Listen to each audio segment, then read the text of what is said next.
बिस्मिल्लाहिर्रहमानिर्रहीम, अस्सलाम वालेकुम। अपने नए व्लॉग में आपको खुशामदीद कहता हूँ। आज हम थोड़ी डिस्कशन करेंगे तहरीक लब्बैक के हवाले से। पिछले एक महीने के दौरान जो एक पूरा एपिसोड चला है और अब वो एक सियासी जमात भी है, पहले भी थी लेकिन दरमियान में कलअदम हो गई, फिर अब दोबारा उसको सियासी धारे में लेके आया गया है। तो इस हवाले से बात करने के लिए मेरे साथ दो सीनियर जर्नलिस्ट मौजूद हैं। एक तरफ डान न्यूज़पेपर से हैं कल्बे अली साहब, दूसरी तरफ नादिर बलोच साहब हैं। बड़ी गहरी नज़र रखते हैं ये भी TLP के मामलात पर, हम भी थोड़ा बहुत इस हवाले से काम करते रहते हैं। तो इस हवाले से हम बात करेंगे कि तहरीक लब्बैक का जो सियासी मुस्तकबिल है, अब इस पर बहुत ज़्यादा बातें हो रही हैं। तो कुछ हक़ाइक़, ज़मीनी हक़ाइक़ जो हैं उनको मद्देनज़र रखते हुए हम तज़िया जानना चाहेंगे कल्बे अली साहब से कि आप बताएं कि ये जो पिछले एक महीने के दौरान एपिसोड हुआ है और उसके बाद जिस तरह से तहरीक लब्बैक पर पाबंदी हटाई गई और उसको कहा गया है कि आप अपनी सियासी सरगर्मियाँ जो है मुल्क भर में जारी रख सकते हैं, तो इसका ज़रा आप एक ओवरव्यू पेश कर दें कि अच्छा कैसे। इस पे ना थोड़ा सा ये है कि ये कैजुअल है हमारी वीडियो, कोई ऐसा नहीं है मतलब कि गपशप है, इसमें आपको इन्फॉर्मेशन भी मिलेगी। एपिसोड के मामले में तो नादिर बलोच ज़्यादा जानते हैं क्योंकि ये जहाँ शेलिंग हो रही थी वहाँ भी मौजूद थे और ये दिन रात जो है ना वज़ीराबाद भी गए और काफ़ी उनके सीनियर लोगों से इनकी मुलाकात रही। लेकिन बहरहाल मेरी भी मुलाकात हुई उस मुज़ाकराती टीम के लोगों से जिन्होंने मामला फाइनली तय किया। सही सियासी मुस्तकबिल जो सबसे सीरियस इशू है गुफ्तगू के दौरान, काफ़ी लोगों के और बहुत ज़्यादा लोगों के पेट में दर्द भी हो रहा है। वजह यह है पेट में, हाँ वजह यह है कि ये एक वाहिद पॉलिटिकल मजहबी पार्टी रह जाएगी, बाकी सब मिनिमाइज़ हो रही हैं या ख़त्म हो रही हैं।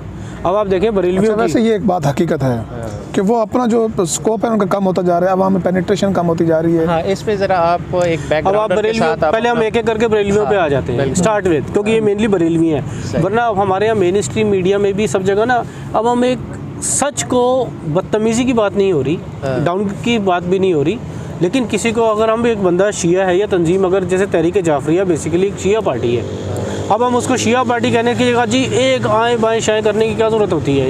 ये हमारी कौमी फितरत में है कि सच को, हक़ाइक़ को तस्लीम नहीं करते, या तो किसी को डाउनग्रेड करते हैं या झूठी तारीफ़ करते हैं। लेकिन नॉर्मली सच, अब मैं हूँ, अब आपके मुकाबले में मेरा हेयर स्टाइल बड़ा मुख्तलिफ है। अब इसमें कोई अगर सच मान जाता हूँ तो इसमें क्या बुरी बात है। बिल्कुल ऐसा। मैं विग पहनूँ, मैं ये करूँ, मैं वो करूँ, टोपी पहन के रहूँ, ये सच है कि भाई मेरे बाल नहीं है, आपके माशाल्लाह बड़े अच्छे बाल हैं, ये सच है। जमातों के इससे कहना क्या चाह रहे हैं आप? मतलब ये सच है, तस्लीम करना चाहिए। सच ये है कि बरेलवी तंजीमों के में कोई तंजीम, जमीयत उलमा पाकिस्तान के 2-3 धड़े सब फारिग हैं। सुन्नी तहरीक कोशिश कर रहे थे बीच में बने या ना बने, लेकिन कराची वाली है, हाँ, लेकिन वो बेसिकली एक MQM का स्प्लिंटर बना था और शायद वो कोशिश की गई थी, कुछ हमारे बड़े बड़े लोग जो इन्वॉल्व होते हैं कि ये शायद एक अपनी कुछ सीट्स ले लेंगे, कुछ एक सियासी पार्टी बन जाएंगी, लेकिन वो नहीं बन पाए। वो भी आप समझ लें ख़त्म पे हैं। बाकी हामिद रज़ा साहब एक बहुत बड़े आदमी हैं, उनका बुज़ुर्ग का नाम है, उनकी भी तंजीम नहीं बन पाई, नहीं बनेगी। गुलजार नईमी साहब ना, उनके भी वाले साहब का नाम है, ख़ानदान का नाम है, लेकिन सियासी तौर पे उनकी तंजीम आगे नहीं बढ़ पा रही। कोई एक अबुल खैर ज़ुबैर साहब को ले लें, हत्ता कि मुफ्ती मुनीब साहब के पास भी कोई प्लेटफॉर्म नहीं है पॉलिटिकल। अगर मुफ्ती मुनीब साहब अगले सेनेटर भी बनते हैं, आज़म पाकिस्तान कहा जाता है उनको, मैं यही कह रहा हूँ, इसके बावजूद वो हैं, माना जाता है उनको। TLP वालों ने भी उनका एहतराम दिया। शुक्रिया जनाब, शुक्रिया, थैंक यू। चलें जी, चाय को भी साथ साथ नोश फरमाएं। और तो अभी तो आपकी बारी है चाय पीने की, मैं कुछ बोल रहा हूँ। हाँ, जब आप एपिसोड बताएंगे तो मैं चाय पीऊँगा। ठीक है।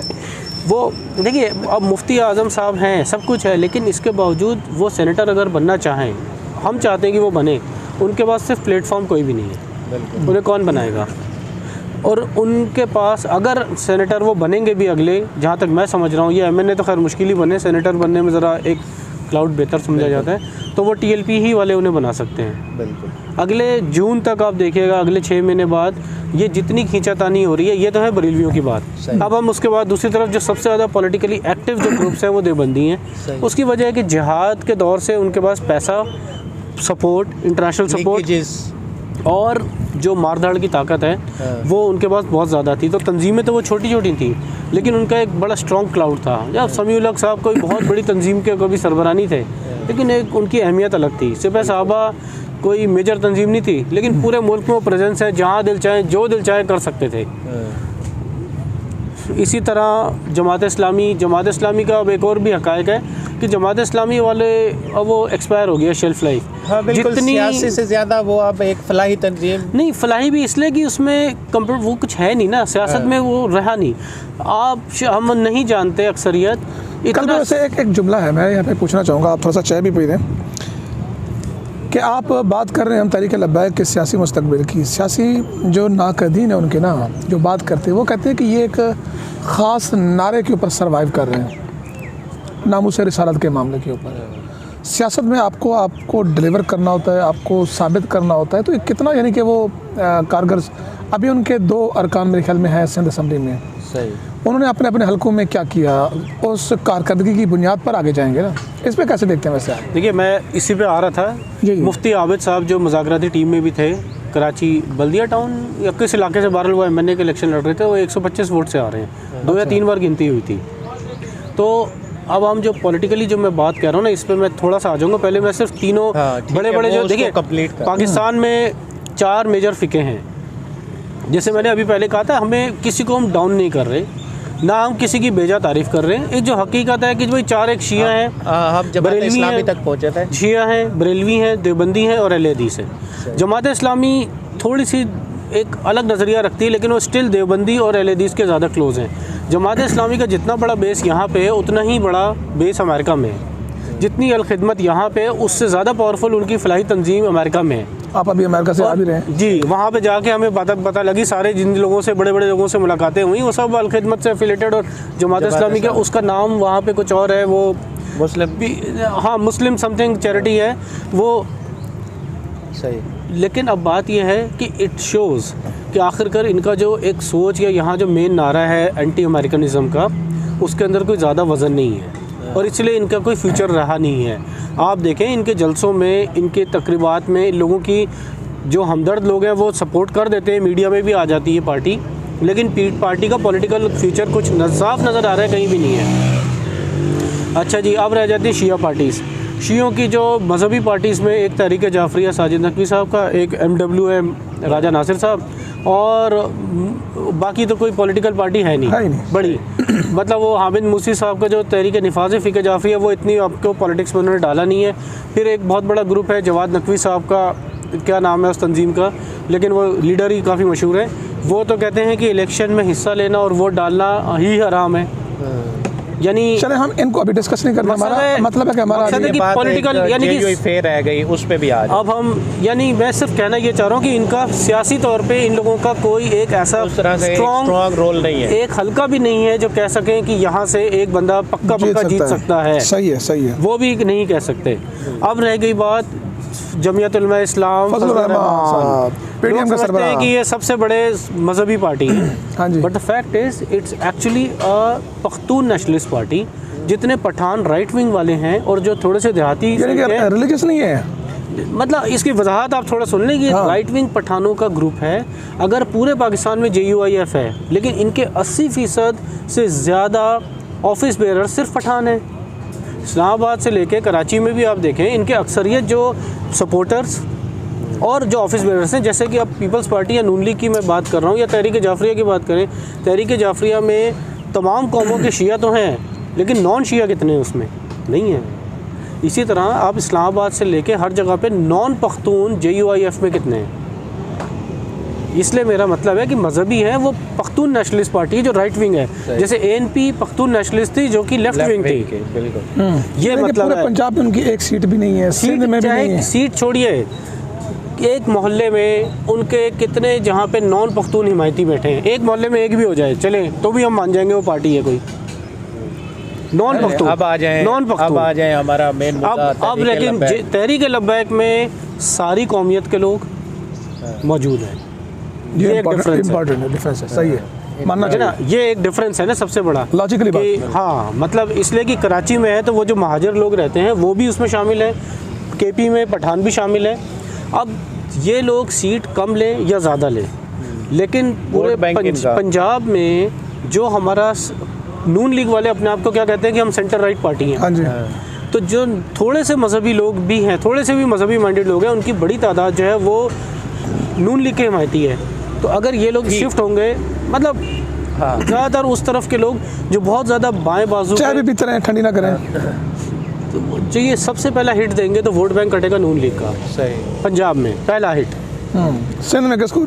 सिंध में ये पीपल्स पार्टी को भी हिट दे सकते हैं और एमकेएम को भी दे सकते हैं, ठीक है ना। और अच्छा, हाँ, केपी को भी नहीं, केपी के उसको सॉरी जमीयत उलमा फजलुर रहमान को भी कई इलाकों में, क्योंकि वहाँ उनको भी, क्योंकि जो हार्डेंड देवबंदी नहीं है सारे पठान भी, वो पठान जो जहनी तौर पे पूरा देवबंदी नहीं भी है, लेकिन उसके सामने वो एनपी को वोट नहीं देना चाहता, पीपल्स पार्टी को वोट नहीं देना चाहता, ठीक है। नून लीग को वो वैसे समझते हैं कि यार ये तो पंजाबी इस्टेब्लिशमेंट का हिस्सा है, तो उनके सामने फजलुर रहमान साहब ही एक ऑप्शन रह गए थे, तो वो से वहाँ से भी कटेंगे। आप बताइएगा, हम दोनों ही मिलके इस पूरे एपिसोड को हमने कवर किया है शुरू से लेके अब तक। इस सारे एपिसोड में तहरीक लब्बैक कितनी मजबूत हुई है और एक ज़्यादा बेहतर सियासी ताकत के तौर पर उभरी है। देखिए, मेरे ख्याल में पिछले इलेक्शन में हम देखें ना, इनके तकरीबन कोई 22 लाख पूरे पाकिस्तान में इनके वोट थे। सिर्फ पंजाब में काउंट करें तो 18 लाख से ऊपर वोट हैं। तो अल्लामा खादिम हुसैन रिजवी साहब का ताल्लुक भी पंजाब से, लाहौर से। लाहौर में उनका वोट बैंक बड़ा है, बल्कि पूरे पाकिस्तान में आप कहें। अब मैं ख़ुद आज़ाद कश्मीर इलेक्शन में ख़ुद गया कवर करने, उस वक्त के जब पूरी इनकी क़यादत जेल के अंदर थी, पूरी शूरा बंद थी, उसके बावजूद वो तीसरी बड़ी यानी कि क़ुव्वत बन के वहाँ पर उभरे और मजहबी पहली। सेम इसी पिछले आप इलेक्शन में देख लें तो ये मजहबी पहली क़ुव्वत थे। पूरी एमएमए मिला लें, सारी जमातें जो उसमें शामिल हैं, और इनका वोट बैंक आप टोटल काउंट करें तो ज़्यादा है। तो बात यह है कि उसके बाद आपने देखा कि इतना बड़ा रियासत की तरफ से जबर भी किया गया, ताकत का इस्तेमाल भी किया गया, क्रश करने की वो कहते हैं एड़ी चोटी का जोर लगाया गया, लेकिन क्या ये क्रश उसको कर पाए? यानी कि जो तवक्कुआत थी, लाहौर से जब निकले तो एक वो एजाज सैयद ने भी एक इनसाइड स्टोरी दी इमरान खान के, उन्होंने कहा जी बस तबाही फेर दो, फारिग कर दो इनको। उस वक्त सारे इजलास में सब ने कहा ठीक है, लेकिन जब वो वहाँ से चले, आप वज़ीराबाद तक उनको नहीं रोक सके। आपकी खंदकें, आपके टैंक, मैं तो ख़ुद वज़ीराबाद गया था, देख के आया हूँ। उस वक्त भी यानी कि जब वो यकम को मुआहदा हुआ और 7-8 तारीख थी, तो उस वक्त भी उनकी जो जज्बात थे या उनके वो थे, वो अपने हाई पर थे। देखिए नाज़र भाई, इसमें कहानी ये है कि अवाम की जो सपोर्ट है ना, वो मेरे ख्याल में तहरीक लब्बैक के साथ रही है। और ख़ास तौर पे जब फवाद चौधरी साहब ने ये बात की कि जी ये तो फॉरेन फंडिंग से चलने वाली पार्टी, तो सबका रिएक्शन आया। तो रिएक्शन आपने देखा, ट्विटर पर आप इतने एक्टिव होते हैं, तो सब ने कहा कि ठीक है आप ये इल्ज़ाम लगा लें कि वो आ रहे हैं गैर कानूनी, इजाज़त नहीं, आप भी जर्नलिस्ट हैं, मैं भी उनके, सब कुछ इल्ज़ाम लगाना और उसको साबित करना दो डिफरेंट चीज़ें होती हैं। इन्होंने, मैं कह रहा हूँ कि मुख्तलिफ टैक्टिक इस्तेमाल किया कि इनको प्रेशराइज़ किया जाए। बेसिकली ये प्रेशर डालने का एक वो था, तरीका था, लेकिन वो बुरी तरह से फ्लॉप हुआ। और अवाम देखिए, अवाम में नफरत हुई है तरीके साहब का। अवाम में एक महंगाई का अज़ाब चल रहा है, और दूसरा ऊपर से आप इस तरह के इक़दाम कर रहे हैं। एंटी सेंटिमेंट जो है वो ज़्यादा उभरा है, और अवाम मेरे ख्याल में 22 लाख से ना अब आने वाला इलेक्शन जो है ना, इनको लाखों मज़ीद वोट इजाफा करेगा, कम नहीं करेगा, मेरा ये मानना है। मैंने जैसे आपसे पॉइंट किया, बाकी सारी की सारी जो मजहबी पार्टीज़ में, और इसमें एक और डिफरेंस ये है कि वो सब चले हुए कारतूस हैं। अब लोग भी आजमाना चाहते हैं। हाँ, फिर दूसरी बात, जो की इश्यूज़ पे इन्होंने एक स्टैंड लिया है, जो कि लोग, अब जो बात एक बड़ी इंपॉर्टेंट बात है यहाँ पे, कुछ चीज़ें होती हैं जो फ्लॉप हो जाती हैं, जैसे एंटी अमेरिकनिज़म। अब आप जैसे मैंने जमात इस्लामी की बात की, यार यहाँ पर एंटी अमेरिकनिज़म की बात कर रहे हैं, हर एक को पता लगना शुरू हो गया कि आपका अपना बहुत बड़ा बेस खुद अमेरिका में। दूसरी बात, हर चीज़ में के हवाले से विकीलीक्स ने जो बताया वो सबके सामने। अच्छा, मुझे ये बताएं, इंडिया इसी तरह जो फॉरेन फंडिंग से मुराद इंडिया वाली बात है ना, कि इंडिया का मैं एक बात ऐड करूँगा यहाँ पर। तहरीक लब्बैक ने अगर अच्छी प्लानिंग की, अगर उन्होंने अपने इदारे बना लिए और अपने कहते हैं ना सीट एडजस्टमेंट और हर हल्के में खड़ा करने के बजाय अगर वो पॉकेट डिफ़ाइन कर लें और किसी भी जमात के साथ वो जाते हैं तो एक पूरी उसके साथ जाए, तो मेरे ख्याल में मुझे लग रहा है कि अगर ये अच्छी प्लानिंग करें तो 7 से 8 MP पूछना ये चाह रहा था कि आपको क्या लगता है कि जो माहौल इस वक्त चल रहा है पंजाब में, मैं बात 7 से MP और 4 से 5 ही MNA ले सकते हैं। इन ये तीन जो है, मतलब KPK हो गया, सिंध हो गया और पंजाब में, बलूचिस्तान की खैर अभी हम बात नहीं करते, इन तीन सूबों में पार्टी के साथ ज़्यादा चांसेस हैं कि ये सीट एडजस्टमेंट कर सकें? देखिए ये बातें सारी क्लियर होंगी जिस वक्त साद रिजवी साहब को ये 18 तारीख के बारे में कहा जा रहा है कि 19 को उनकी बरसी है, खादिम रिजवी बुज़ुर्ग जो थे खादिम रिजवी साहब उनकी, उसके बाद या महीने के एंड में इनको छोड़ेंगे, जब भी छोड़ते हैं इसके बाद पहला काम ज़ाहिर बात है उन्होंने यही करना है, जहाँ तक मुझे समझ है, थोड़ी बहुत लोगों से बात हुई है कि उन्होंने पूरे मुल्क का मुख्तलिफ़ जगहों का दौरा करना है, बिल्कुल तंजीम को इम्प्रूव करना है और ये अगले 6 महीने तक यही काम करते रहेंगे, जिसकी वजह से मैं कह रहा था कि जून तक ये सबसे बड़ी पार्टी बन जाएंगे। तो ये उसके बाद ये पार्टी पार्टीज, हाँ मजहबी पार्टी, अब जाहिर बात है पीपल्स पार्टी और नून लीग के और पीटीआई भी उनके लेवल का ये बन ही नहीं सकते, कोई मजहबी पार्टी नहीं बन सकती। पाकिस्तान में चाहे कुछ भी हो जाए, पीपल्स पार्टी अपने आप को बना ले या नून लीग बना ले अपने आप को इस्लामी जमहूरिया नून लीग, तब वो फ्लॉप हो जाएगी। देखिए पाकिस्तान के वोटर्स एक लिमिट से ज़्यादा मज़हब या मौलवियों को एक उसमें पार्लियामेंट में नहीं आते। इंडिया और हमारे यहाँ डिफरेंस अजीब सा है, हम एक इस्लामिक कंट्री है और यहाँ कभी भी कोई इस्लामिक पार्टी इक़्तिदार में नहीं आ सकती, ना आई है। वो एक सेकुलर कंट्री है और वहाँ पे हिंदू राइट विंग वाले हमेशा एक पोजीशन में रहे हैं। तो ये एक अजीब सा, हाँ अजीब सा वो एक वो है क्या कहना चाहिए इत्तफाक।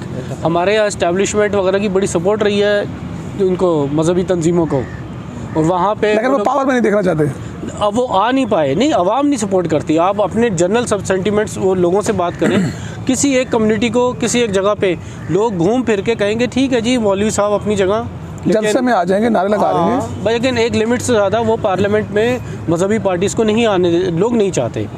इंडिया में इसके बरक्स हुआ कि इस्टेब्लिशमेंट की इतनी खुल्लम खुल्ला सपोर्ट नहीं भी थी, लेकिन वो फिर भी उनकी पार्टियाँ ऊपर आती जा रही हैं और वहाँ पे मजहबी इंतहा पसंदी ज़्यादा है पाकिस्तान के मुकाबले में। खैर अब इंडिया पे नहीं जा रहे।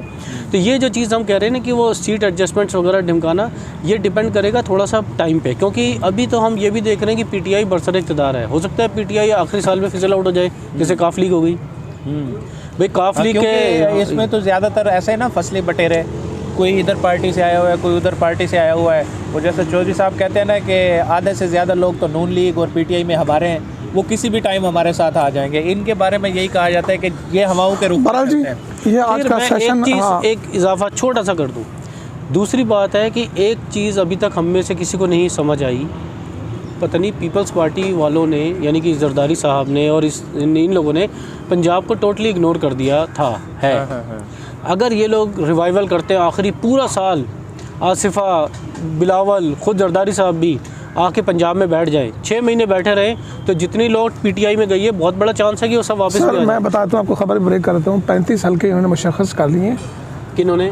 पीपल्स पार्टी ने। पूरे पंजाब की बजाय वो 35 हल्कों में काम करेंगे और वहीं से उनको पता है कि हम सिंध से इतना मार्जिन से ले आएंगे, 35 इधर से आएंगे, हमारी हुकूमत बन जाएगी। तो एक ही हो गई ना, बलोचिस्तान को भी टारगेट किया हुआ है। नहीं, ये मैं भी यही कह रहा हूँ। फजल रहमान साहब ऐसे भी तादी बन जाते हैं। बिल्कुल, वो तो कई पार्टी। बहरहाल जी ये आज का सेशन रहा हमारा, और हम कोशिश करेंगे कि नेक्स्ट भी मुख्तलिफ कौमी मसाइल पर एक ऐसे ही कैजुअल एक डिस्कशन अपनी जारी रखें, क्योंकि एक जो लिमिट वीडियो होती है 8 मिनट 10 मिनट की, सारिफीन भी जल्दी से ज़्यादा इन्फॉर्मेशन सुनना चाहते हैं, लेकिन उसमें हम आपको खबर तो दे सकते हैं कि मतलब की पॉइंट्स, लेकिन उसमें थोड़ा सा डिस्कस और डिटेल में नहीं जा सकते। तो उसके लिए इस तरह का सेशन बड़ा ज़रूरी होता है। चलें जी, ये मोहम्मद इमरान है, इनके यूट्यूब चैनल को भी आपने सब्सक्राइब करना है। बड़ा अच्छा मवाद तैयार करते हैं, कंटेंट तैयार करते हैं। और कलबेरी साहब आपका भी बहुत शुक्रिया, आपने जनाब आज वक्त दिया बड़े अरसे बाद, नोटिस पे आपने हमें और अमेरिका से भी आए, और उम्मीद है कि ट्रम्प से मुलाकात भी की होगी यकीनन। वीडियो के बाद हम कल्बे अली से आपसे थोड़ा जानते हैं कि अमेरिका में इस वक्त सियासी माहौल क्या चल रहा है। हमारी तरफ से चलें जी, हमारी तरफ से खुदा हाफिज़ हो गया। इंशाल्लाह नई वीडियो में मुलाकात होगी। अल्लाह हाफिज़।